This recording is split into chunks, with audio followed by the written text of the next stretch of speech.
சென்னை மாதவரத்தில் மதுபோதையில் வாகனம் மற்றும் வீடுகளில் உள்ள ஜன்னல் கண்ணாடிகளை அடித்து உடைத்து சேதப்படுத்திய சம்பவத்தில் 6 பேரை போலீசார் கைது செய்தனர்.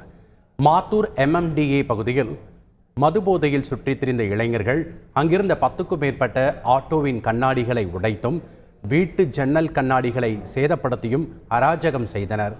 இது தொடர்பான புகாரின் பேரில் CCTV காட்சி உதவியுடன் விசாரணை செய்த போலீசார் சிவக்குமார், அஜித்குமார், ஸ்டீஃபன் உள்ளிட்ட 6 பேரை கைது செய்தனர்.